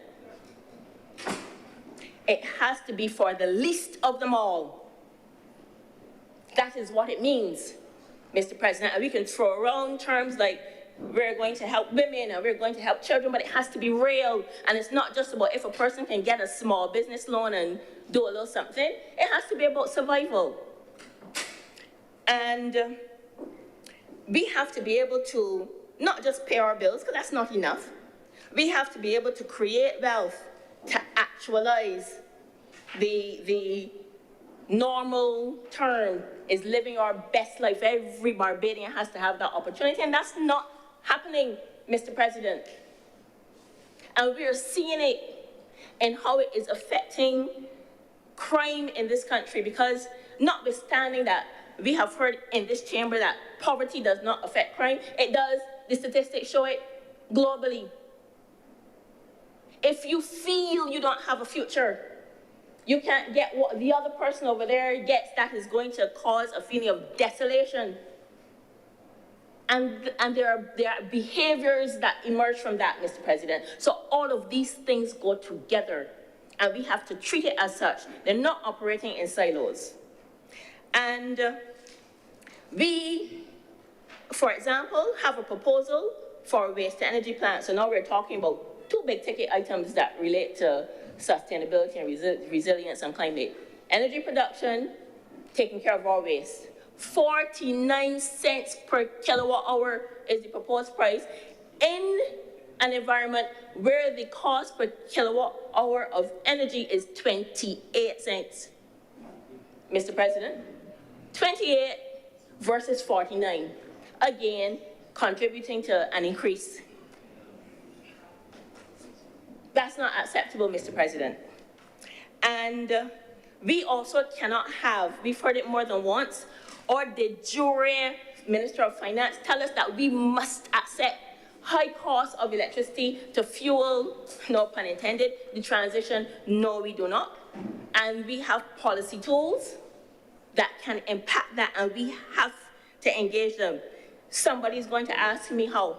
Well, I will say this, when you come to the bank, you have to have a business plan. The same way as that joint venture has gone to the FTC and said, we want 10.4%, and here is the loan that we have, and we have a grant and all that. When you come by this bank, you must be saying, what are you looking at as a return? The bank might not say, no, we're not going to give you the loan, but the bank may say, okay, but here's what we want for it. We want a share, Mr. President. I'm going to talk about that a little bit more. But the bank could also say, but you're getting savings from us. How are your customers going to benefit from those savings? And we want that in detail, numbers, things we could calculate to say, okay, you are an acceptable customer for us because you are partnering. Partnering doesn't necessarily mean that the government is going to be out there, I don't know, laying concrete, but the government could be saying this is the benefit to my people that you have promised to me and inked that promise in order for you to get this loan. And those conversations must occur, Mr. President.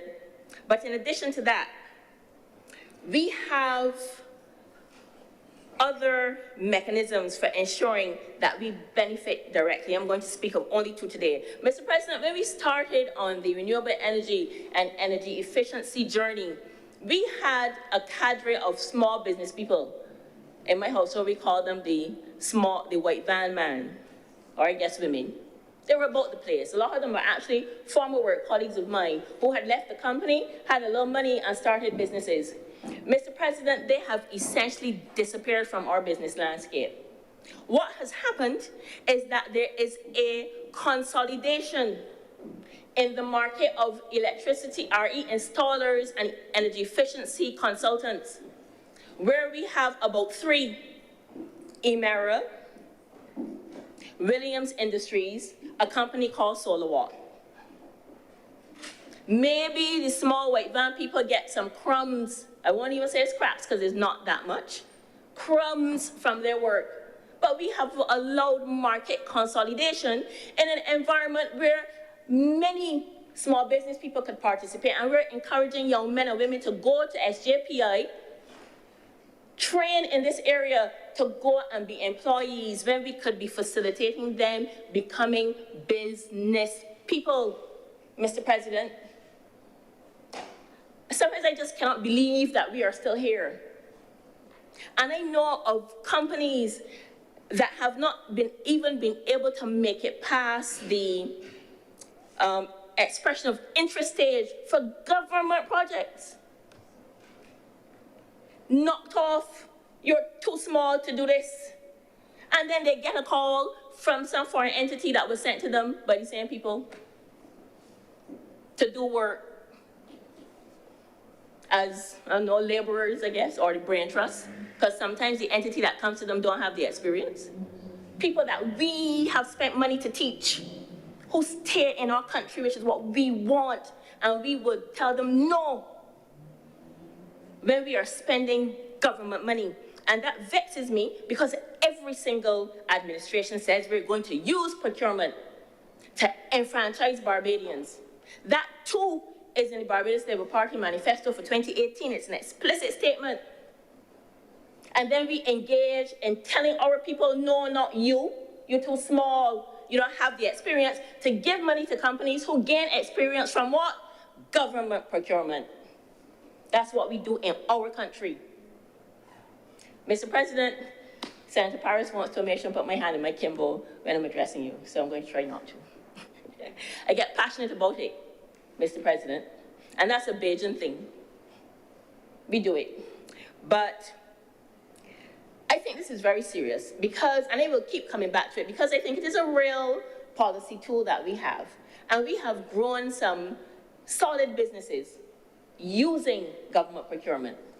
And we have to use that tool for other people, not just saying we gave them a trust fund loan for $5,000. We're talking about contracts in the hundreds of millions of dollars, tens of millions, 5-figure, 6-figure. Not 5, but that's small. 6, 7-figure, Mr. President. We have to let small people have the opportunity, and we have to facilitate them. So, for me, this bank would really impress me, convince me that it's about the people if the first thing it did was to say, here's a grant for some REs and installers. I want small companies. If you're above this threshold, don't bother come. And I'm not talking about a loan. They can give them a loan too. I'm talking about a grant. Let them get off the ground. Government, give them some contracts if they're installing solar or wherever. Or require the people who are coming with the big projects to subcontract the businesses that we have facilitated through a grant from the Barbados Blue-Green Bank. That would be real, Mr. President, because those people will work, they will employ people, they will shop, they will send their children to school, all of that stuff. And they will feel proud. They may be able to go out there in their communities and say to young men and women, come, I will teach you the technical elements and teach you the business elements and continue that, and they too can grow. So we have an opportunity. That's why I'm supporting the legislation. Not just the concept, but because it is a potential tool. The other thing, Mr. President, wealth for the people. This administration, Barbados Labour Party, in its 2018 manifesto said this: and I quote, many capitalist economies rely on trickle-down methods of economic growth from the haves. I didn't mean to point at you, Senator Malalu, to the have-nots. Our approach will stimulate the economy from the bottom up. We will create new wealth that results in a national cascade. And one of the other promise mechanisms, because public procurement was one of the other promise mechanisms was a Barbados Sovereign Wealth Fund. I quote, a Barbados Sovereign Wealth Fund will be created to ensure national wealth is available for present and future generations of Barbadians. The BSWF will hold government assets, including real property, etc. The fund will ensure appropriate professional long-term management, development, and returns from those assets. A percentage of the revenues of petroleum product will flow to the fund to ensure oil and gas earnings are not squandered or frittered away, but will become a source of funding for Barbados' long-term development. After its establishment, every Barbadian upon turning 18 will become entitled to a stake in the fund. Over time, this stake will produce an income or could be used as collateral for loans, for housing, and other specified purposes. Excellent.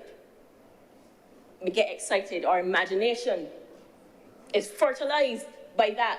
We hear nothing about that fund today.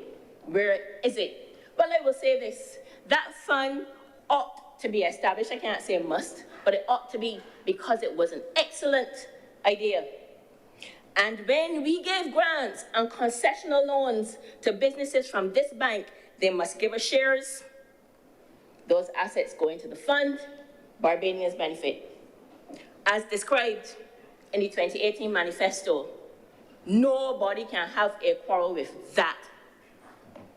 We are often told you only criticize, but I am suggesting something that is the government's idea, that they operationalize it, that they say to people who come, you must set up a special purpose vehicle for this loan. You got money, most of them have money so they could afford the low management costs. Set up a special purpose vehicle so that you cannot come and tell us, but I can't give you shares because the structure of my company. So obliterate that opportunity to block shareholding.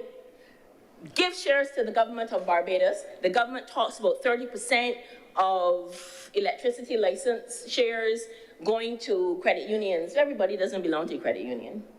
We're talking about a fund that the government says will benefit everybody. Put the shares in there, earn the returns. If they want high returns, okay, sure, but we will get some.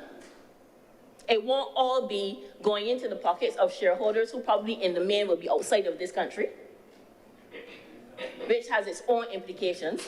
So, Mr. President, we have an opportunity with this bank. I support it.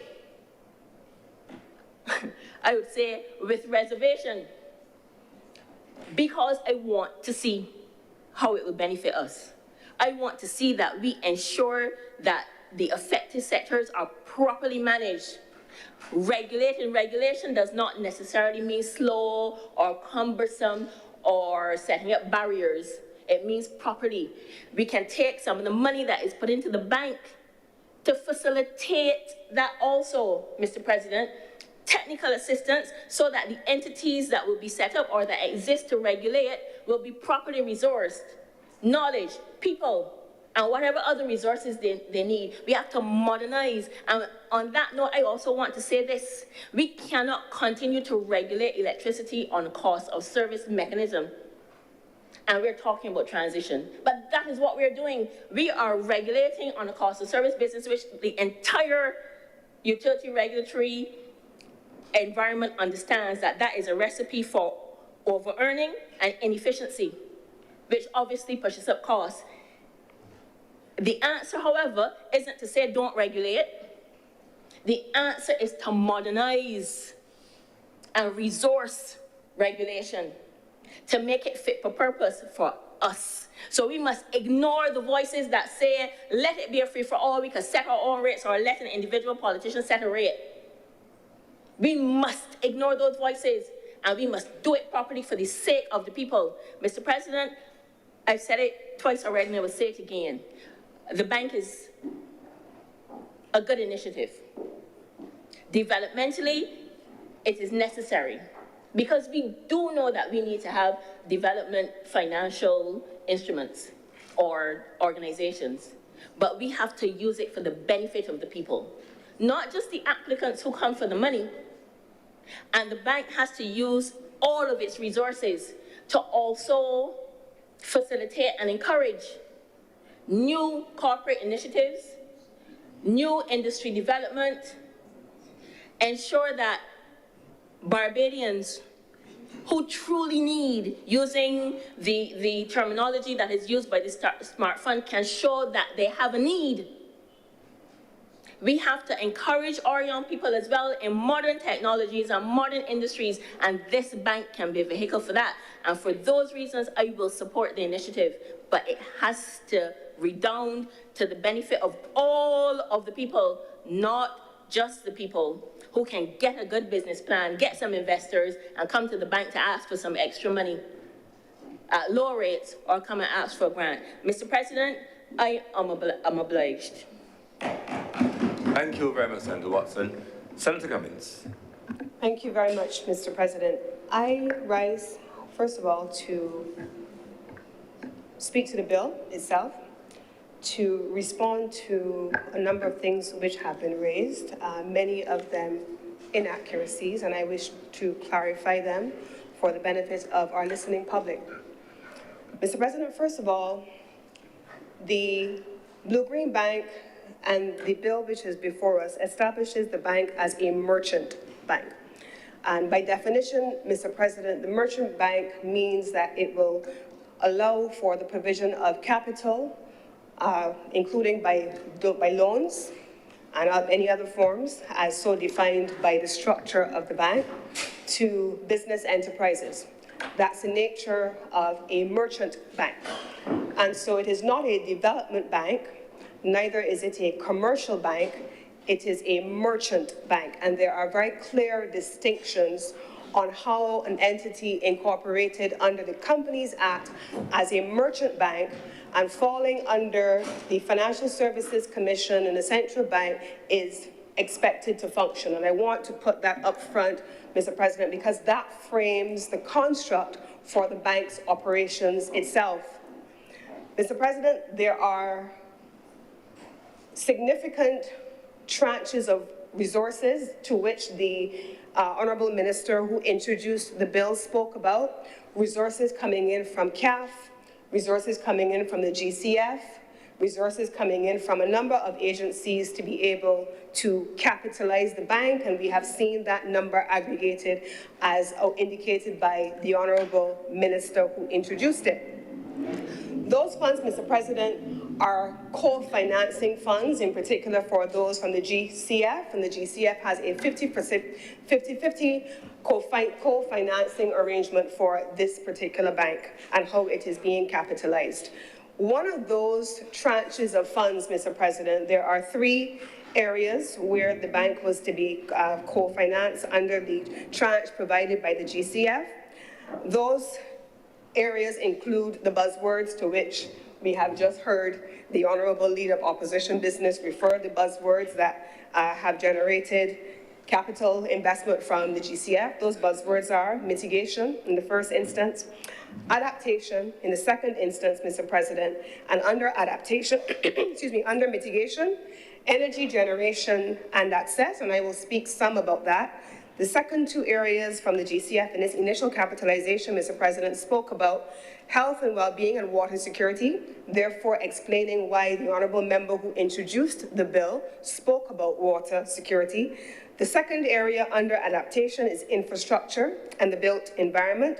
And so, Mr. President, those would be the areas that capture the co-financing arrangements under the GCF. And why would that be so, Mr. President? In the initial pipeline for the Blue-Green Bank, there are a number of core projects to which the Honourable Member, when he introduced the bill in the other place several weeks ago now, spoke. Those initiatives covered under the Roofs to Reefs program, which has been a long-standing program of the government, which is anchored in the office of the Prime Minister. They cover, Mr. President, the home ownership providing energy housing projects, which focus on a specific demographic that does not fall within high income or the persons who are the major owners of capital. These are housing projects, Mr. President, that are designed to ensure that persons have access to housing. It is meant, therefore, Mr. President, also to cover under a second tranche of resources the Small Homes Income Generating Facility Trust, SHIFT programs. Who does that refer to, Mr. President? Those who are in the lower and low income categories so that there is affordability for people. Those are the elements captured in the initial pipeline of the project. So we have HOPE on the one hand and SHIFT that I have just outlined what it refers to. Mr. President, under the energy generation and access, I want to come back to the macro framing before I come into the details, Mr. President, because it's fine to be, hollering and screaming from the mountaintop when we're talking about some of these things, but I want to take a moment in sober reflection over these issues. Mr. President, I have sat over the last, I want to say, a year and a half, not in a theoretical sense, but in a real sense, engaging with independent power producers, the utility on the one hand, the regulator on the other hand, the international financial institutions on the other hand, the local financial institutions on the other hand, the stakeholders, Mr. President, representing both the Green Council of the Chamber of Commerce as well as the Barbados Renewable Energy. I have made it my business to give a 360 view of all of the various perspectives that have come to weigh in on these matters that capture the first tranche of resources under the GCF allocation of 50-50% co-financing to the Blue-Green Bank. And here's what I have encountered, Mr. President, and it is the reason why we spent a considerable amount of time. Last week, Mr. President, I also spent some time meeting with partners from the European Investment Bank, meeting with partners from the European Directorate for Partnerships for International Development. And why, Mr. President? Because the minister who introduced the bill spoke about the Bridgetown Initiative, another buzzword as the opposition members would have it to be called, which talks about access to financing, but more importantly, the reform of the international financial institutions, but for the purposes of financing energy and the renewable energy transition in particular, affordable financing. And when I say affordable financing, Mr. President, here's what I'm talking about. I call it stacking.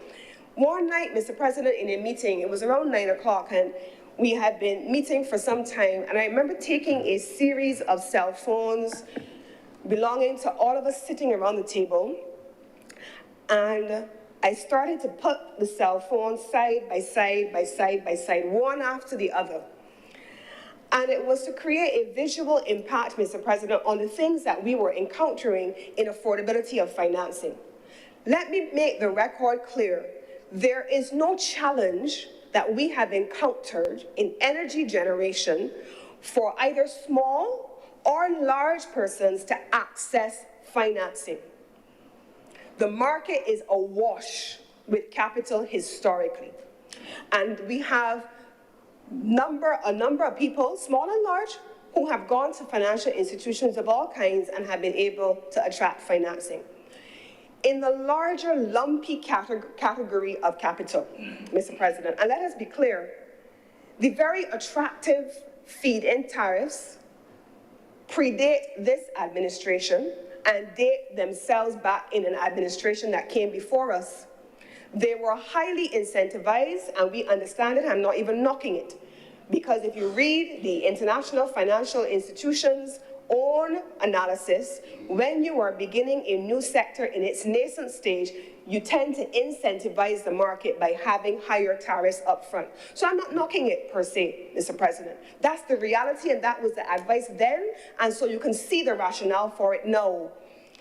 The fact, however, Mr. President, that you may have a life cycle of 25 years in a project, but that you are able to get a rate of return continuously over the duration of that life cycle is perhaps where the challenge comes.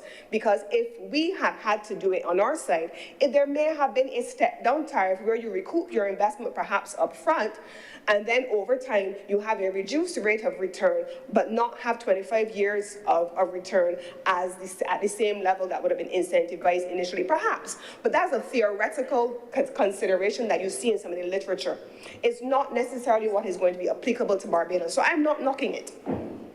Mr. President, on a point of clarification, while the initial feed-in tariffs were set under the previous administration, they have been revised.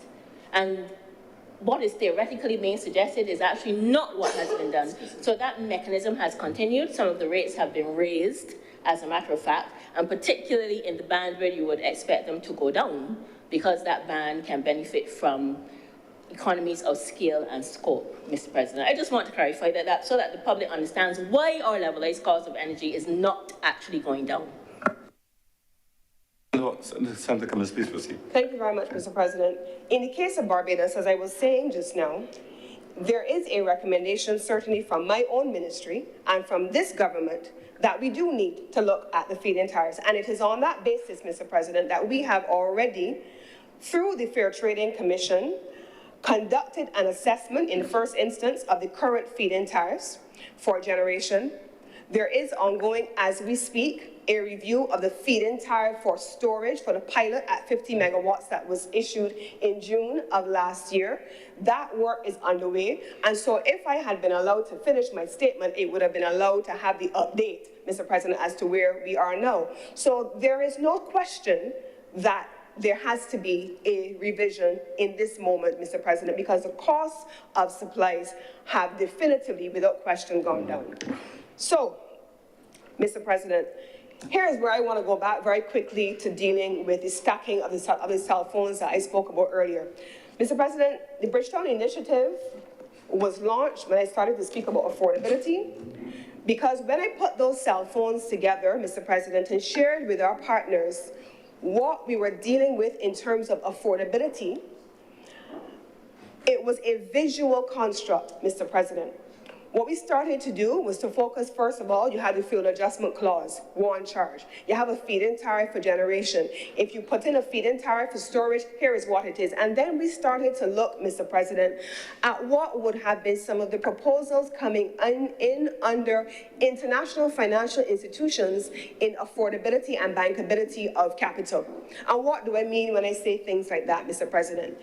There are a number of provisions, Mr. President, that we have been arguing are not applicable to countries that are like Barbados.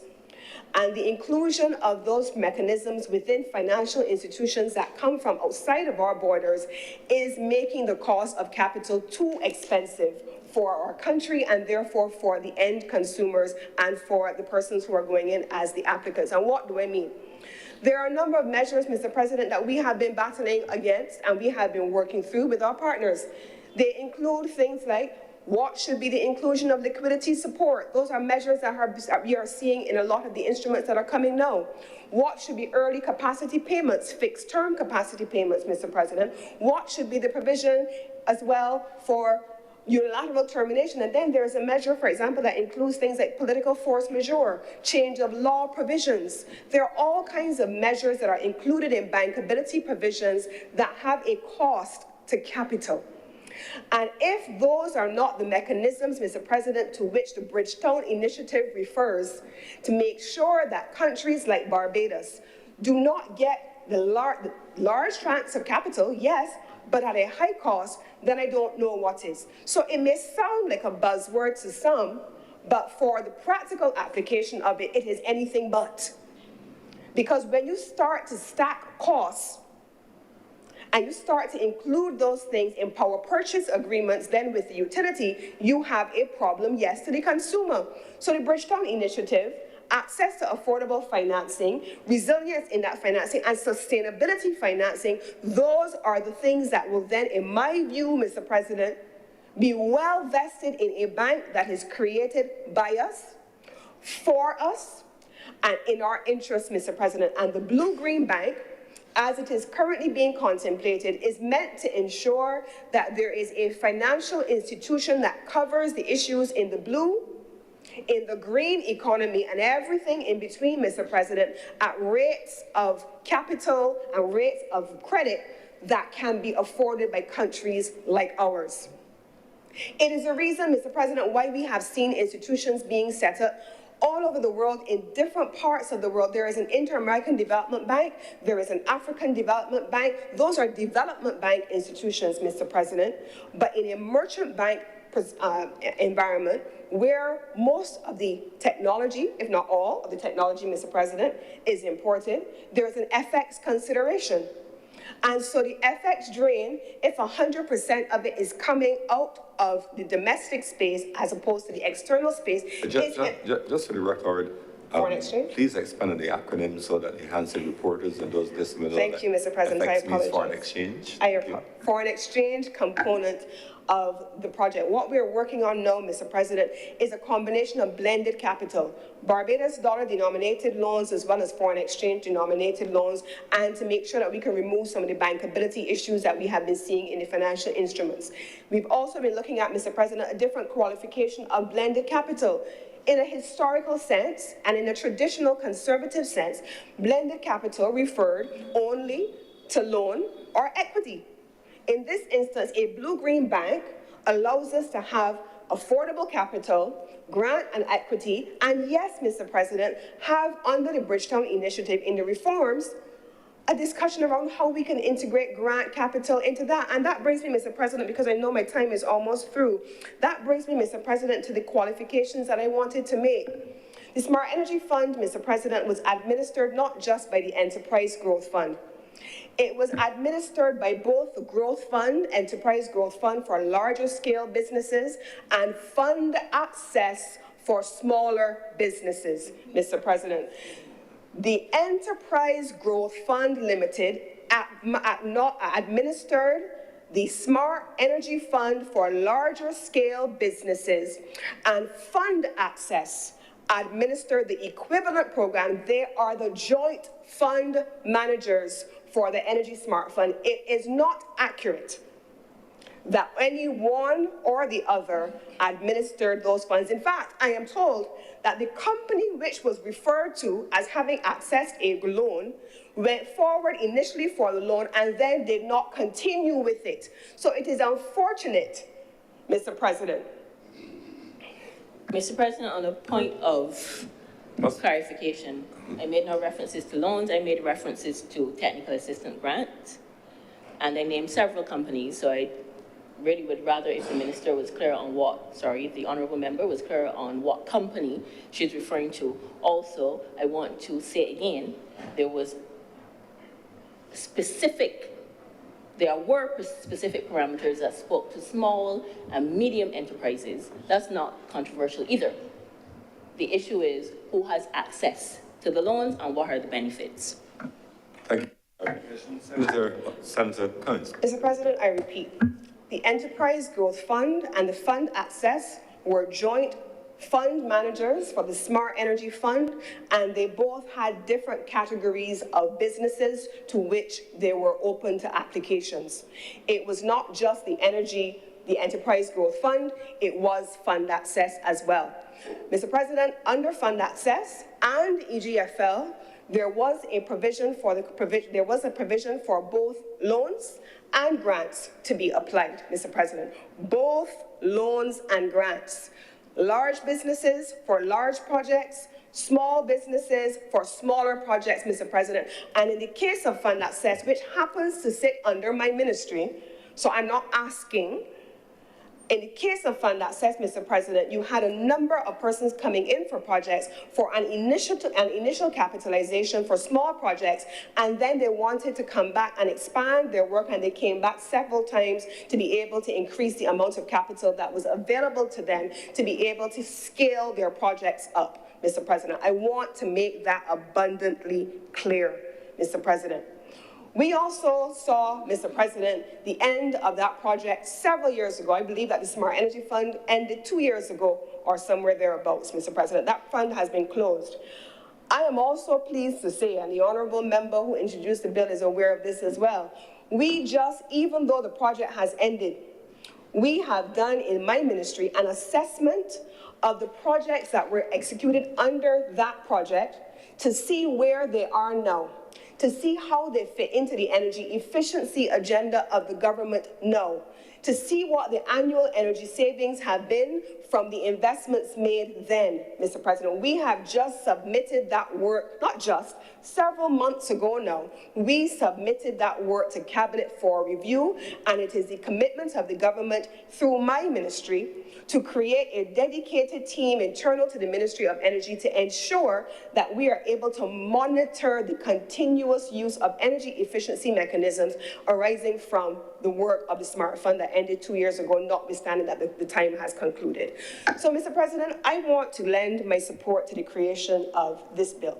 I want to support the creation of this bill because, Mr. President, it gives Barbados the opportunity to have a say as a country and as a region in ensuring that the mechanisms that go into creating bankability of projects and de-risking projects so that investors or lenders do not end up with what they term as stranded assets, that those things are designed in our interests and in our image, notwithstanding that there must always be a rate of return on investments and certainly a repayment scheme for loans. I am supporting the Blue-Green Bank, Mr. President, because the initial pipeline aligns with the objectives and the philosophy of this government to focus on small as well as large projects. I am supporting the Blue-Green Bank bill, Mr. President, because it aligns with what we do not see as the buzzwords, but we see as part of our existence, Mr. President: sustainable financing, resilience, mitigation, adaptation, and mitigating against questions relating to vulnerability. I am supporting the bank, the Blue-Green Bank, Mr. President, because it allows Barbados to build on its overall agenda of climate advocacy, and yes, energy transition, and yes, as well, Mr. President, ensuring that that transition is just and it anchors people. People who are big are people. People who are small are people. They are all people, and they are all Barbadians. And we are committed to ensuring that there is space for all. And there are any number of projects led by this government that suggest, Mr. President, that that is a philosophy that we live by. And I want to commend this bill to this honorable chamber, Mr. President. Thank you very much, Senator Cummings.